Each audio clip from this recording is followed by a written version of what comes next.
They want you to believe that 2008 was a tragic accident, a glitch in the machine that no one saw coming. They lied.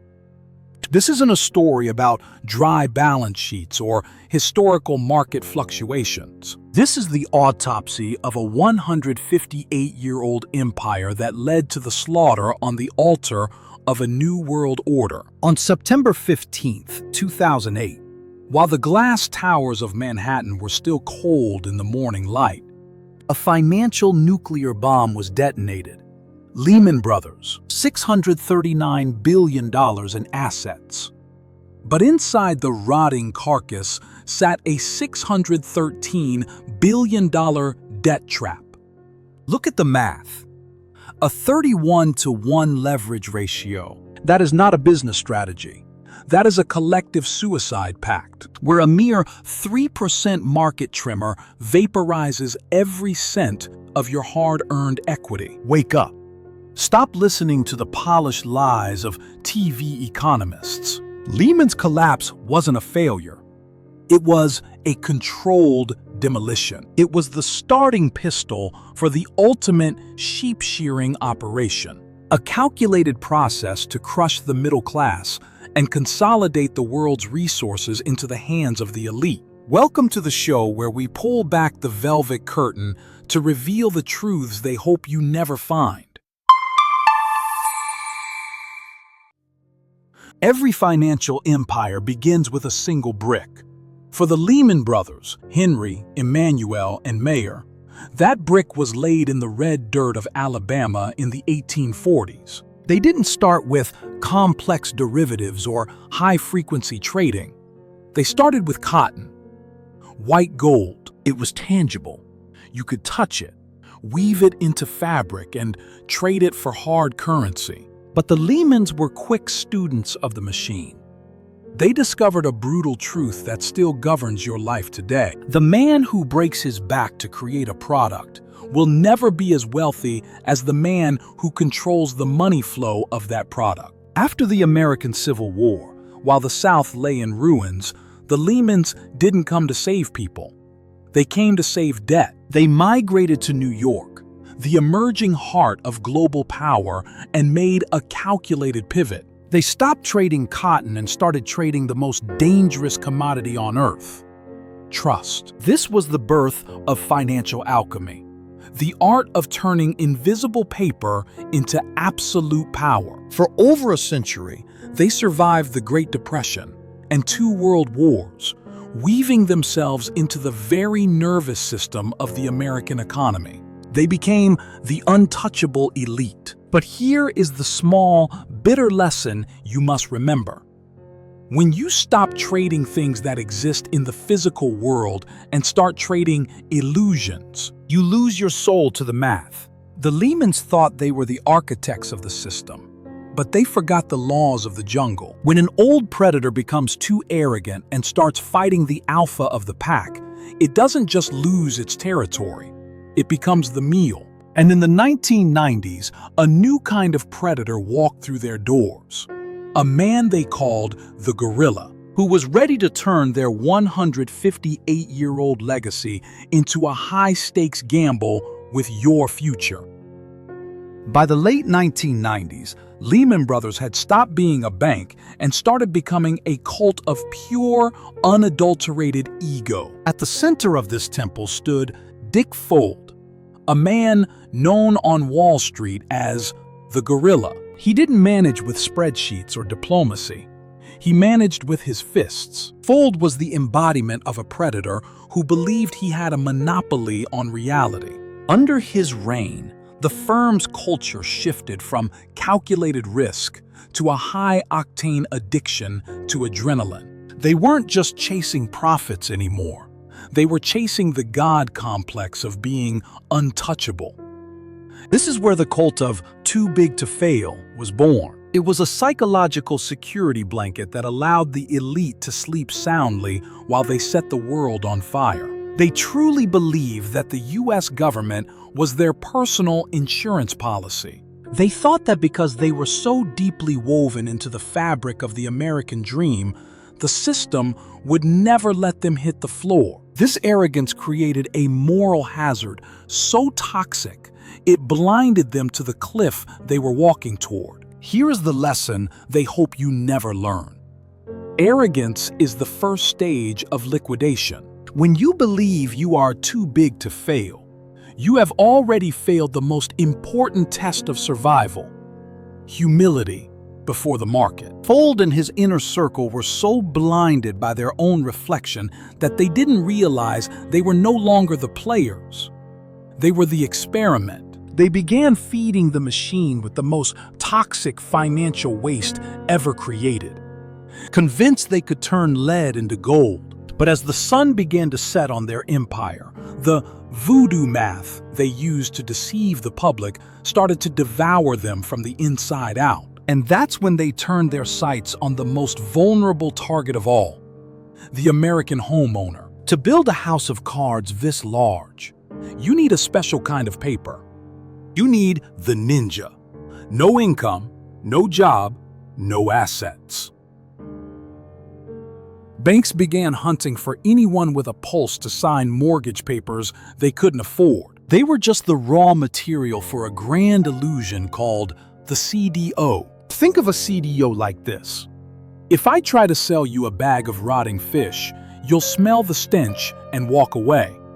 But if I take that rotting fish, chop it up, mix it with a few scraps of fresh salmon, and put it inside a beautiful, high-end designer box, suddenly, it looks like a gourmet meal. That was the financial alchemy of Lehman Brothers. But for the trick to work, they needed a priest to bless the filth. That's where the rating agencies came in. Moody's and Standard & Poor's, they slapped a AAA rating on these bags of trash, telling the world they were as safe as government bonds. They lied to your grandparents' pension funds. They lied to your local city governments. And they lied to you. In a system built on kickbacks, the expert is often just a salesman in a better suit. By 2007, the world was drowning in this invisible trash, a place where the real blood of the financial system was about to be frozen solid: the shadow banking system. If you want to understand why Lehman Brothers really died, you have to look into the darkness. Most people think they understand how banks work, but that is just the puppet show for the masses. Behind that regulated facade lies a massive, invisible heart known as shadow banking. This is the ghost in the machine, specifically the repo market, as a high-stakes pawn shop for the world's most powerful banks. In this market, banks exchange their securities for cash every single night. It is the literal circulatory system of Wall Street. Trillions of dollars flow through these pipes every 24 hours. But by mid-2008, the blood began to clot. Lehman Brothers did not die because their vaults were empty. They died because the other predators in the jungle stopped trusting the collateral they were bringing to the pawn shop. Imagine trying to buy groceries with a gold bar that every cashier suddenly claims is made of lead. You have assets, but you have zero liquidity. You are starving while holding a fortune. They can turn the faucet off for their enemies while flooding their own accounts with fresh capital. It is a mechanism of wealth theft. Understand the most deceptive trick in the central banker's playbook: the Cantillon Effect. Most people think inflation is a natural disaster like a hurricane or an earthquake. They are wrong. Inflation is a policy. It is the ultimate cheat code used by the elite to drain your life force without ever touching your bank account. To understand why you work harder every year but fall further behind, you must understand the Cantillon Effect. Think of the money supply like a giant glass of water. When the Fed prints trillions of dollars, they aren't just adding more water. They are dropping a concentrated dose of blue ink into the top of the glass. The people standing at the top, the big banks, the government, and the ultra-wealthy get the ink first. They use that fresh, clean money to buy up real assets like land, stocks, and companies at today's prices. By the time that money trickles down to you at the bottom of the glass, the ink has already spread. The prices of everything have already gone up. Your wages might increase by 5%, but the cost of the home you wanted just jumped by 20%. You are essentially paying a hidden tax for the crime of being last in line for the money. Money is not just a medium of exchange. It is a tool of proximity. You are trading your limited time on this earth for currency that they can print for free. The Lehman Brothers collapse in 2008 was the perfect excuse to turn this faucet on full blast, under the guise of saving the economy. But as the water level rose, not everyone was meant to survive the flood. It was time for the ultimate betrayal, the Great Assassination. September 12th to 14th, 2008. While the rest of the world was enjoying a quiet weekend, the fate of the global economy was being decided behind the heavy, bronze doors of the New York Fed. This wasn't a negotiation. It was a sentencing. Inside the room were the high priest of finance, Treasury Secretary Henry Paulson, Fed Chair Ben Bernanke, and the CEOs. Dick Fuld sat there, desperately pleading for the same lifeline they had given others, unaware that his execution warrant had been signed long before he entered the building. Why did the system move heaven and earth to save Bear Stearns in March, but leave Lehman Brothers to bleed out in the street in September? Henry Paulson, the man holding the knife, was the former CEO of Goldman Sachs. Lehman had become a rogue outsider, an aggressive predator that was eating too much of the inner circle's market share. The elite needed a big bang. They needed a trauma so deep and so terrifying they could justify a $700 billion taxpayer bailout to save their own inner circle banks. In the game of global power, loyalty is a myth and everyone is a pawn. They sacrificed the night to protect the king and queen and to seize control of the entire board. Millions of Americans were being tossed out of their homes. The true victors began to feast on the remains, turning a nation of proud owners into a nation of permanent, debt-ridden renters. After the smoke cleared in 2009, most Americans thought the worst was over. They were wrong. Crisis is not about the disappearance of wealth. It is about the relocation of it. While millions of hard-working families were being handed eviction notices, a new breed of predator was quietly moving into your neighborhoods. Trillion-dollar asset managers like BlackRock and Vanguard didn't just survive the crash, they feasted on it. They used the bailouts and the near-zero interest rates to vacuum up hundreds of thousands of single-family homes. This was the silent transition. The American dream of owning a home with a white picket fence was being systematically dismantled and replaced by a subscription model of living. They didn't want you to be an owner. They wanted you to be a permanent source of cash flow. When you own your home, you have sovereignty. When you rent from a global corporation, you are a digital serf in a high-tech feudal system. Despite working 2 jobs, is outbid by an algorithm that doesn't sleep. If you don't own the dirt under your feet, you are just a guest in your own country. Wealth is being moved from the hands of many into the vaults of the few. To achieve total dominance, they need to control how you spend every single cent of your labor. The final piece of the puzzle, the death of cash and the rise of the ultimate surveillance tool, the CBDC. History doesn't repeat itself, but it often rhymes. If you think the 2008 collapse was a once-in-a-lifetime event, you are dangerously mistaken. We are currently in the final act of a new 18-year cycle, and the stage is being set for a demolition that will make Lehman Brothers look like a firecracker. Look at the data. Global debt is at levels that are mathematically impossible to repay. Inflation has been detonated to erode the value of your savings, while interest rates are being hiked to trigger a massive collapse in the commercial real estate and stock markets. But this time, the elite aren't just looking for a bailout. They are looking for a total reset. Enter the CBDC, central bank digital currency.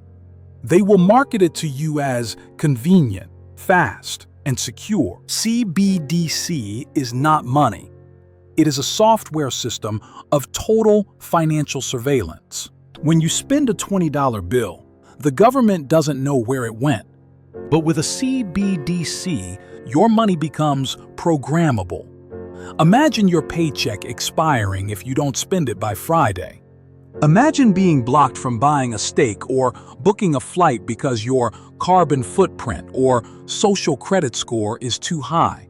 This is the ultimate digital cage, and 2026 is the year they plan to shut the door. The 2026 demolition is designed to create so much chaos and fear. They create the fire, and then they sell you the exit. It's time for the sovereign strategy. Awareness without action is just a slow-motion tragedy. If you can see the shears coming, but you continue to graze with the flock, you are still a sheep. To survive the 2026 demolition, you must stop being a consumer and start being a sovereign strategist. The first step is to exit the paper matrix.